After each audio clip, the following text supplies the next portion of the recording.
Hello and welcome to Half Pints. This is a bonus episode made specially to thank Patreon supporters of the Irish Passport podcast. I'm recording this out in the field, so apologies if there's any background noise. We've decided to make this episode public, and you can join our Patreon community on patreon.com/the Irish Passport podcast to get access to our many more bonus episodes. So last week, violence swept Belfast after footage of a knife attack went viral online. When it emerged that the perpetrator of the attack was an asylum seeker originally from Sudan, protests were called that soon devolved into rioting.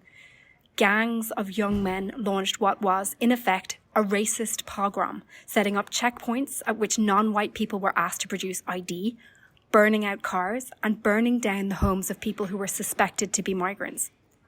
The original victim of the stabbing, Stephen Ogilvie, remains gravely injured and in a coma. His family issued a statement expressing disgust at the violence and making an appeal for the attack not to be used to divide people or fuel hostility.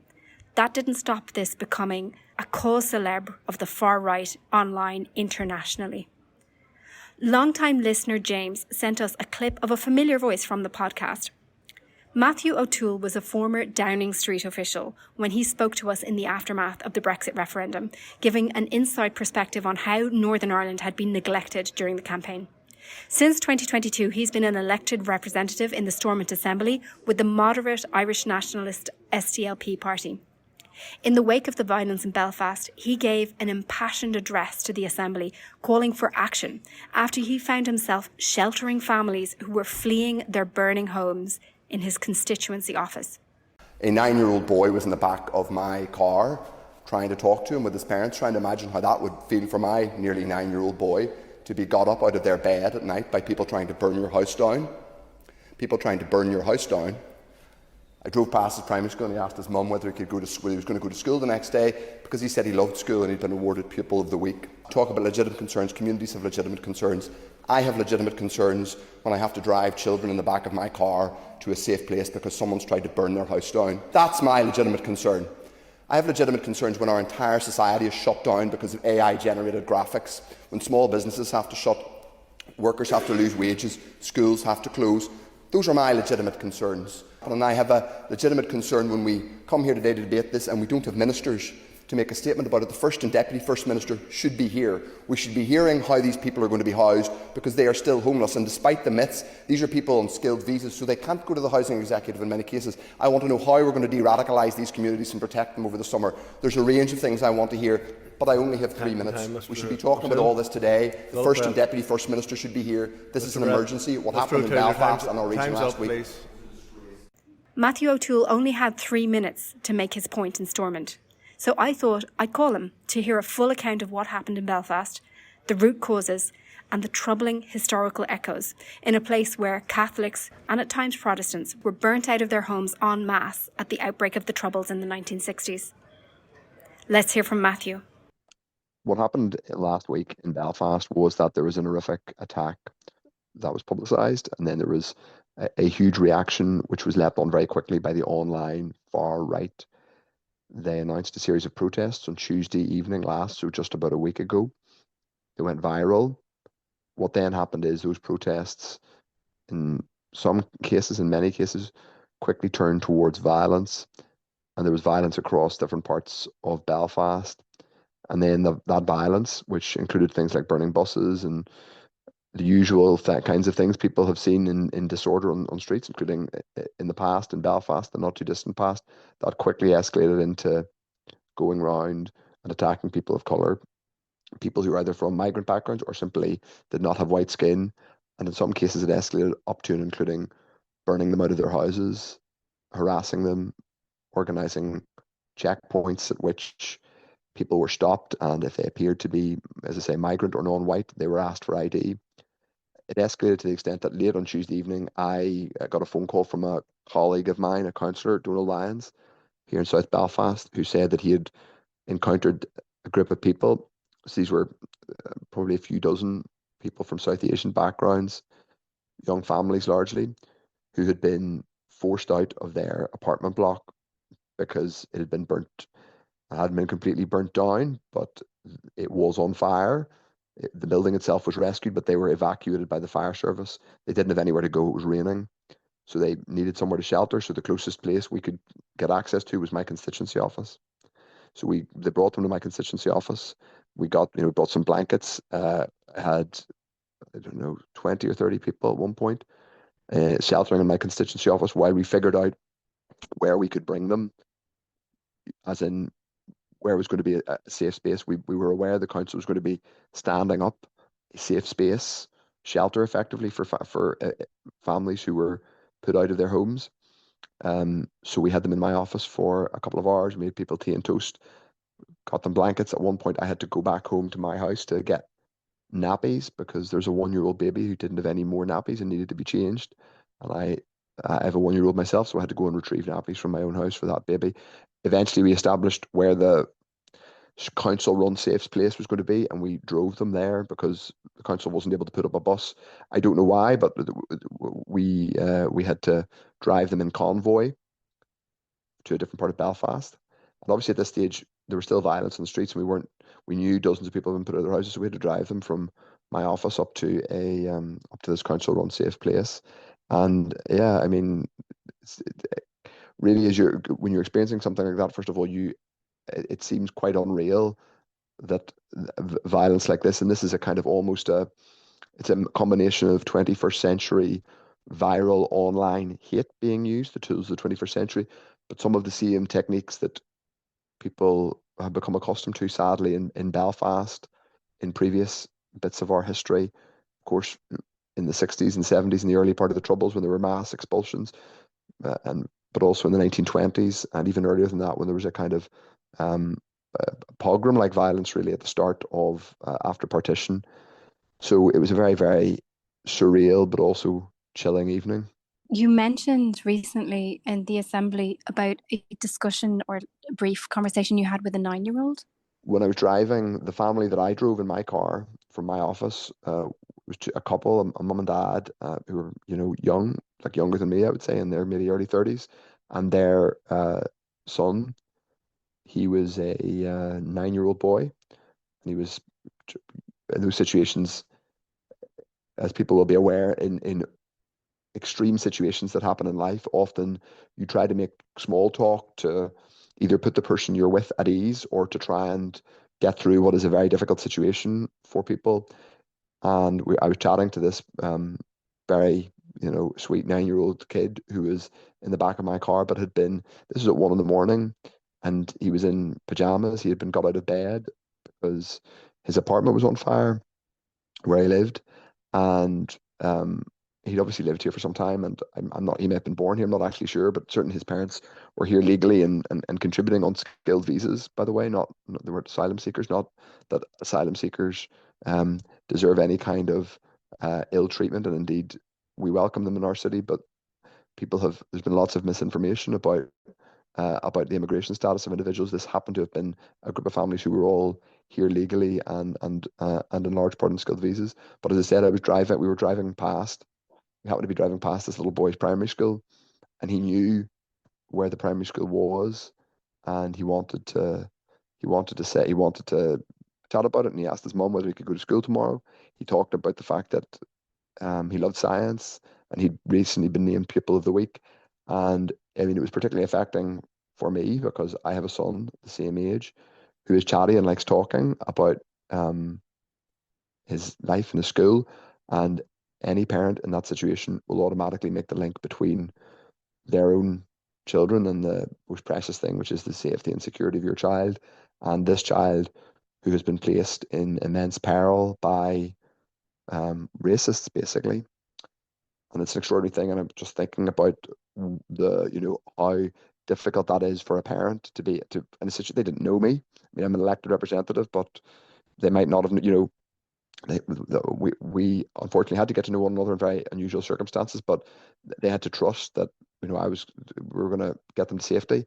But really just an extraordinary situation. And I think sometimes people see riots and racist violence on streets, and the media does a good job of showing burning buses and showing the kind of shocking pyrotechnic quality of riots and arson. But the human experience of being with somebody who has been displaced from their home, particularly a parent and their child who've been got up out of bed, is something that really I think is a very particular experience, and I don't think it'll leave me for a while. Is there any context that you think people should know about in terms of structural factors that led to this, or indeed the kind of historical heritage of, what we say, ethnic policing of neighbourhoods in Belfast?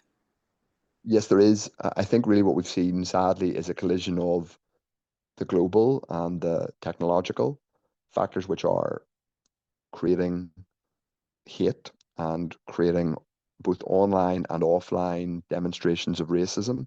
And obviously, we've seen violence and disorder um, in the other major city, or the major city on the island of Ireland, in Dublin, in recent years. And some of the same technological factors and the same groups have been involved. And indeed, in previous, like a couple of years ago, we saw racial disorder where hard right groups from Dublin came up to Belfast and found themselves almost socializing with far right actors here who tend to be associated with or literally in loyalist paramilitaries. So there's a cross border, and not just cross border on the island of Ireland, but cross border as in worldwide context, which is the rise in far right content and the technological means to spread that in a viral way, and including obviously misinformation being promoted by the world's richest man who has his own platform X. But yes, that global technological context Elon has Musk, been of course, yeah. Elon Musk has been catalyzed by the local structural factors and indeed local history in Belfast. And you rightly say, Naomi, that there is a history of policing neighbourhoods and indeed expulsions. And I mentioned earlier on the Troubles when people were put out of their neighbourhoods, famously in places like the burning out of Bombay Street in West Belfast, but also in the 1920s. And it's important to say that people from Protestant as well as Catholic backgrounds were put out of their homes in the 19 at the outbreak of the Troubles. But in earlier Troubles here, as I say, at the time of partition, there were sectarian riots and expulsions from neighborhoods in the 1920s, and indeed earlier expulsions from things like the shipyards going back to the 1910s and even I think into the 19th century. So this has always been a history. There has been this, in this city, there has been a history of tension from people from different communities, and that is sadly a part of our story, and it's reflected in the fact that working class neighborhoods are still very divided and tend to be populated by single identity communities, i.e., people who are exclusively unionist or nationalist or Irish or British identifying. So that is part of the context. But the other context that's very particular to now and local to here is the continued presence and strength and frankly toleration of paramilitary structures, particularly loyalist paramilitary structures. It's clear that in the parts of Belfast which saw the most trouble were the parts of Belfast where loyalist paramilitaries still hold sway. And even if the people with the black hoods over their faces burning the buses and burning the buildings and creating the disorder were teenagers, and they were, tragically, they wouldn't be able to do that in all probability were there not middle-aged and older men who were effectively allowing or even orchestrating all of this. We still have paramilitary structures in Northern Ireland. UDA and UVF still exist. They exist in very real ways in the sense that they reserve the right to patrol neighborhoods. They still put their murals and their flags up, and they will often control or at least tax, in inverted commas, certain criminal activities, including drug dealing and other like racketeering in their areas. So they have a vested interest in continuing to exist. What that means is that these communities are policed and effectively there are people who are gatekeepers, and it's a tragedy for those particularly unionist Protestant working class communities that have to put up with that. But it means that when you have moments like this, you have organizations and individuals who almost have a vested interest in demonstrating that they can control the streets. They like being able to determine who does and who doesn't live in their area.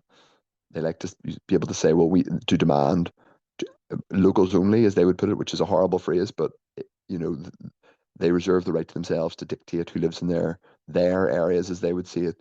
And they also have, in the past, and I think on this occasion, been behind orchestrating or at least okaying violence on the streets. And I think part of it is that they see a vested interest in reminding the authorities, and by extension, people in power in government, including in Dublin and London, by the way, that they still have the ability to create disorder, and so therefore there's an interest or an incentive for others to continue to subsidize or tolerate their existence, which is something that can't go on for very much longer, I'm afraid.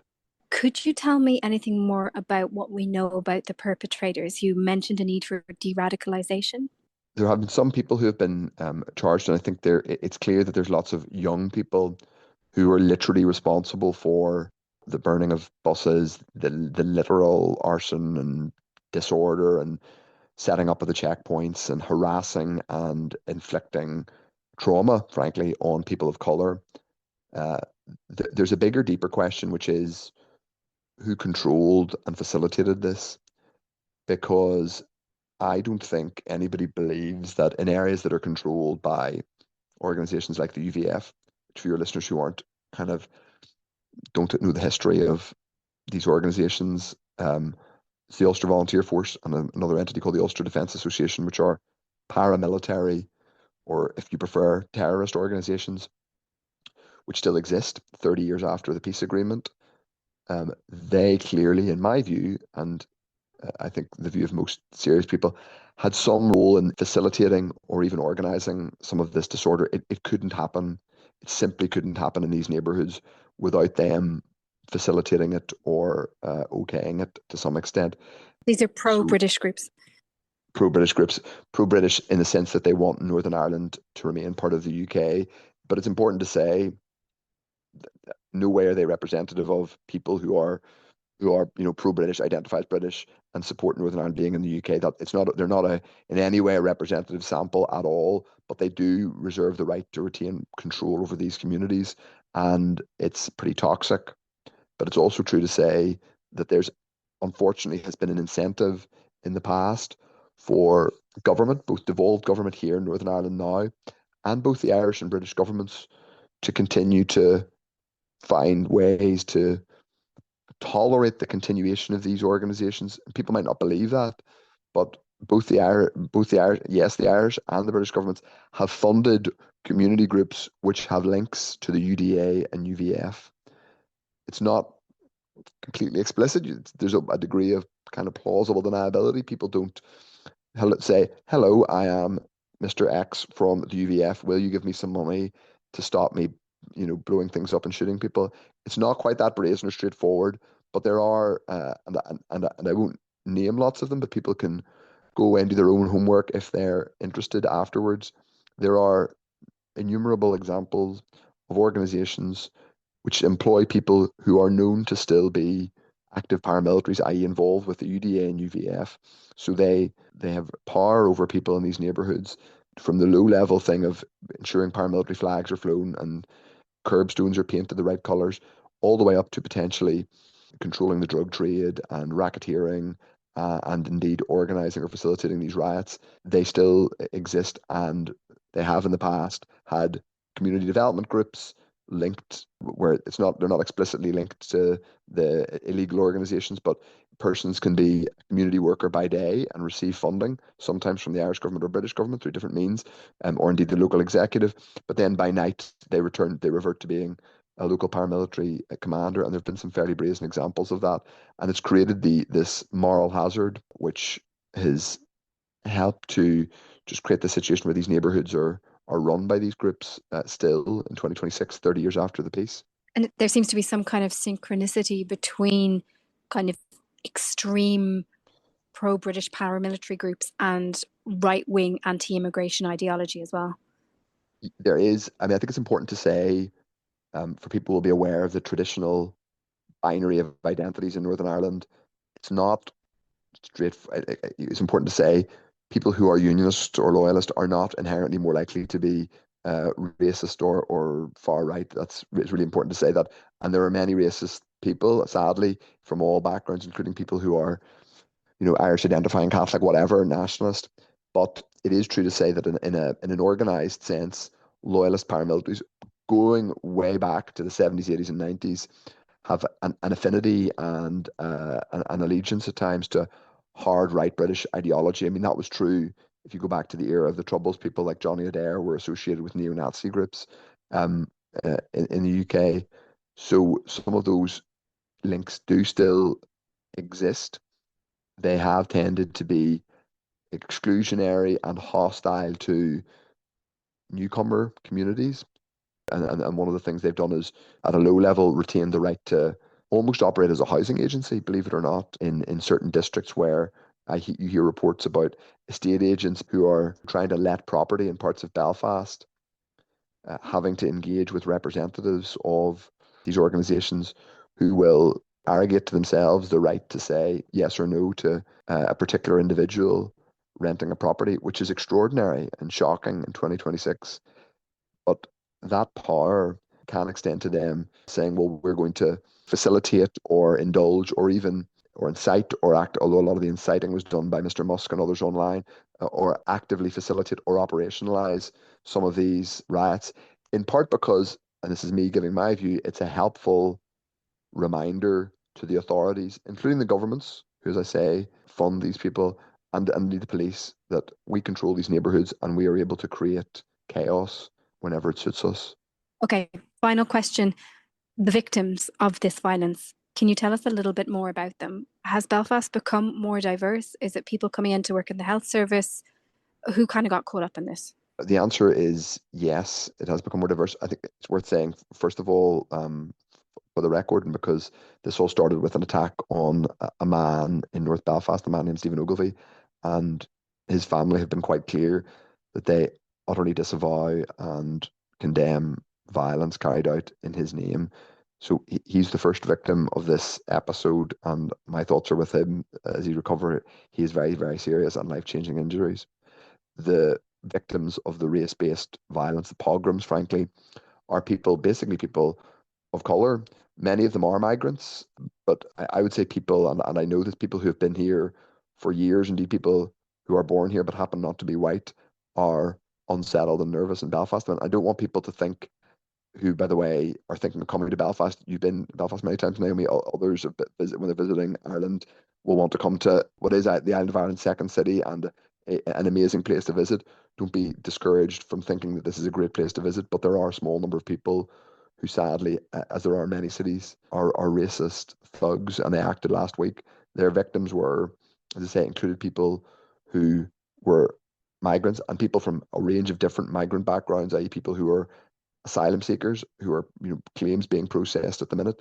And one of the awful things that happened last week was a list of HMO, which means a house of multiple occupancy list, was circulated. A HMO license is a license to let a property to multiple occupants on individual leases.